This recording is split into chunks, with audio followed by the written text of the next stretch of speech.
Okay. Hi, I'm Patricia Regier, and it's National Volunteer Appreciation Week. Super excited to be talking with Heather today. We're going to discuss volunteer coordination, the next generation of volunteers, and that just-in-time learning online. And we'll talk a little bit more about what does that mean. So Heather, thank you so much for joining me today. I'm really excited to be talking to you about this topic. And we're here on this channel all about intentionally lead, live, and learn. So a lot of different topics come up with that motto. Can you share a little bit about you, who you are and what you're all about? Yeah, sure. So first of all, thank you, Patricia, for having me on your channel. If you haven't subscribed for some reason, guys, hit that subscribe button because she has some awesome, helpful content. Thank you. And I am a content creator, online branding coach, and digital literacy advocate.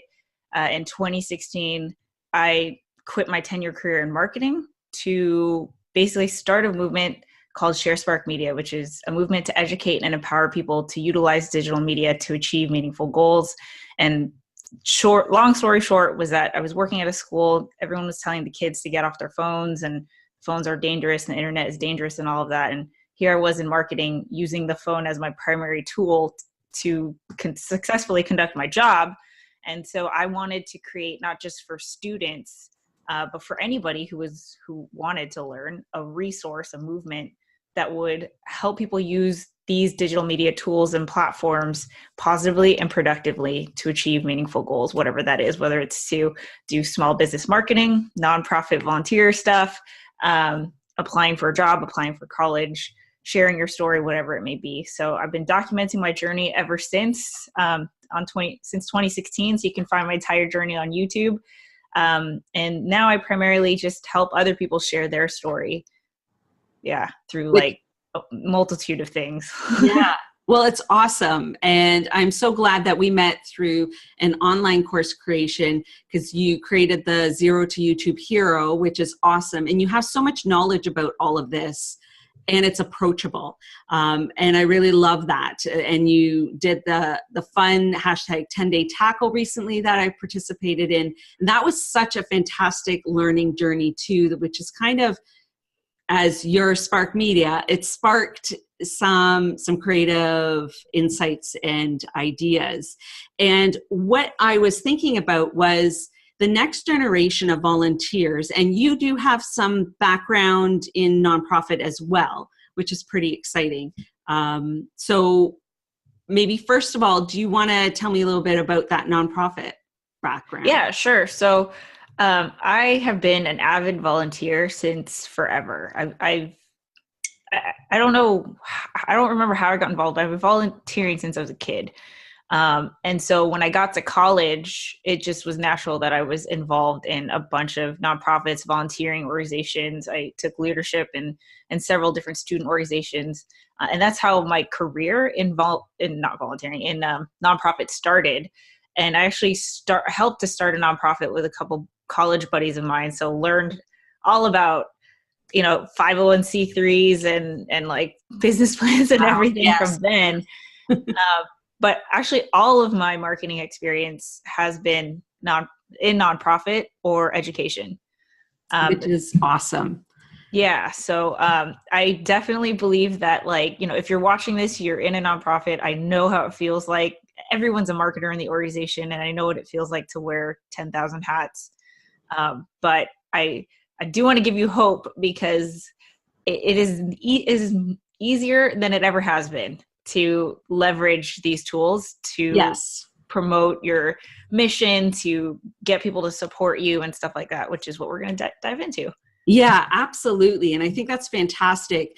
The last 20 years before I left my job as well to jump into an entrepreneurial life, I was in the nonprofit sector in a variety of roles, including volunteer coordination and different leadership roles, and a lifetime of being a volunteer as well. I think it just happens naturally that I don't even always think of it. But it's exciting that there is this National Volunteer Appreciation Week, because so many people do give them themselves. And working in that, the not-for-profit industry in particular, it is tough. You are, like you mentioned, you're wearing many different hats, and free is the game for getting out the message, whether it's a free service or you're trying to do volunteer recruitment. Free is the best line in the budget, and having all these online options at our fingertips, I think, is something that a lot of not-for-profits need to explore a little bit more, for whether it's recruitment or saying thank you or sharing a journey and a story. And when I talk about just-in-time learning, I think a lot of volunteers aren't necessarily going to always have the time or want to come into the office for, there is orientation, but training beyond that, and maybe not even a webinar, that they don't necessarily have the time to come in for a new policy review or trainings. So I think YouTube and Instagram, in particular YouTube, is a great way of giving bite-sized pieces of learning out to the volunteers as a way to support them and say thank you. So I don't know if you have some thoughts about that. Yeah, definitely. It's unfortunate that, and I know, personal experience working in a nonprofit, I know why this happens, but marketing, especially social media marketing, is like the last thing on the list. Yep. And I want to challenge you to try to prioritize it, because I know it's so easy to be like, oh, if we post a video, that doesn't give us more donations, that doesn't get another volunteer coming in, but because no one else is doing it, and that's where all the attention is, I promise that it can move your revenue needle. It could really make, leaps and bounds in terms of progress for your nonprofit organization. And training volunteers is, it's so easy. Literally, you push a button and you can go live and just do 3-4 minute live stream talking about whatever it is that they need to know for the upcoming event. It's easier than ever. So I hope, people are taking advantage of that, but also especially when it comes to thanking volunteers. One of the nonprofits that I worked for was called the Volunteer Center, and our mission was to get other people to volunteer. That was literally our mission. And we partnered with hundreds of nonprofits in our area to create volunteering opportunities for both adults and youth. But celebrating these people who have given their time, which I think is the most precious resource. You can do everything from shouting them out, and all of a sudden they're on Facebook, they see that they're tagged in this video where you guys have all taken the time to kind of show how they've made an impact on your organization. And it really shows other people who are not related to your nonprofit yet that your organization is for the community, by the community. And who doesn't want to be a part of that? And the more that, when you thank volunteers, you're also showing potential prospective volunteers how they can get involved. Even staple in papers in the office. Everyone knows that everything contributes. And the more diversity that you could show in terms of how people can get involved, the more people of all ages, of all backgrounds, are going to be like, hey, you know what? I actually do have the time, or I have that passion or whatever. Yeah. Yeah, it's showing the fun, it's really bringing it to light in a visual way. And I love all those ideas that you're giving to get people to think about different ways that they can splice together something. Or you mentioned the lives. That could be within even a closed Facebook group. But a lot of the younger volunteers aren't necessarily on Facebook. So you can do an Instagram Live or a YouTube Live. And that real time, reaching out to the audience, which is the volunteer sector, whether it's potential volunteer, current volunteer, or you mentioned funds too with revenue. It could be people that want to donate to the cause, and or even maybe clients or customers for the service as well. There's so many different reach opportunities with going online. Right. And knowing how strapped nonprofit staff usually is in terms of time and resources, I do want to say that, like, if you create content online on a regular basis, it really does show potential sponsors and donors that, like, I mean, not only on a philanthropic level do you want to contribute, but that's like free marketing. You know, Yeah. it makes them look good, and that's just Yes. more reason for them to contribute. So Yes. it doesn't have to be anything like you got to get the video production team and Right. this whole thing. I think logistically, you just want to make sure everything is consistent from a branding standpoint. Right. But hey, all it takes is a phone, and you can do so much with it. Yeah, and that really brings up equipment. People don't have to jump into having even the fancy mic or webcam. A lot of phones are fantastic. And I want to turn this into a blog, so I'm going to add some other, tips and things to consider. But when it comes to policies and procedures, and when a board of directors, gets involved with potentially decision making, but I think sometimes there's a fear of going down this road in the nonprofit sector, but it's a huge resource. Whether it's, yes, it will take a little bit of time and knowledge, but not a lot. It doesn't have to be a lot to jump in and start, to take advantage of this as an opportunity for the organization. So for equipment, people don't have to be afraid of all of that. And then, and there are things like your course, or I know sometimes it's courage that's stopping people for taking that step. So a lot of what I talk about is being intentionally brave, and people don't have to take the course to access all the free content that we put out around that topic as well. But there are opportunities, I think, for people to stretch their comfort zone a little bit and grow their courage. And part of the tips that I've been often putting out, and I know you say this all the time as well, people don't have to be perfect or think, where they will grow to become doesn't have to be where they start. And they're not going to grow unless they just start. And I think that was a lot about the 10-day tackle that you just did, and the message that you gave.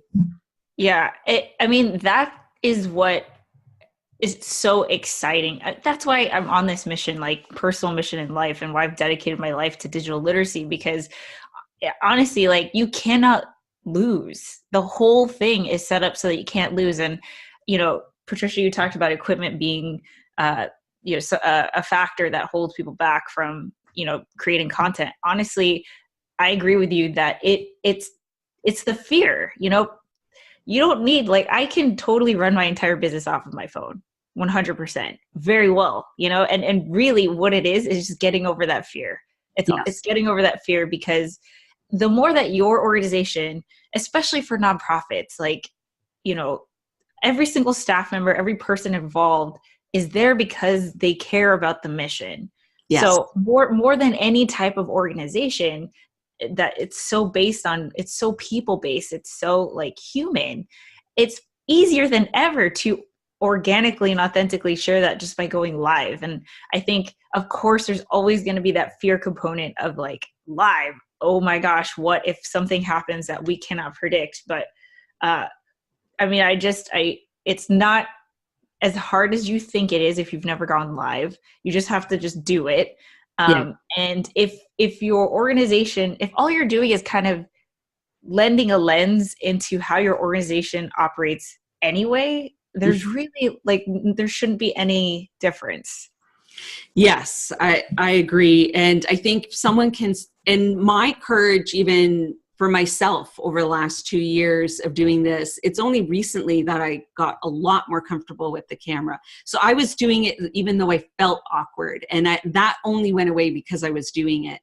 But if organizations want to start in one place, it can be the volunteer coordinator themselves going on camera. It doesn't have to be right away featuring the volunteers and the clients or whoever because of policies and procedures. It can be as simple as going on, like this week. I hope volunteer coordinators, if they have an Instagram account or Facebook or whatever they're using, Snapchat, whatever it is, that they do jump on Twitter and saying thank you. And I think a lot of people are using social media to say thank you, but to get creative with that. And the lives is a great way, you know, kind of on location, but with the also awareness of safety, because it is a new area, you know, to run programming, that you don't show, you know, a house number or the street, Yes. or, you know, you take those precautions,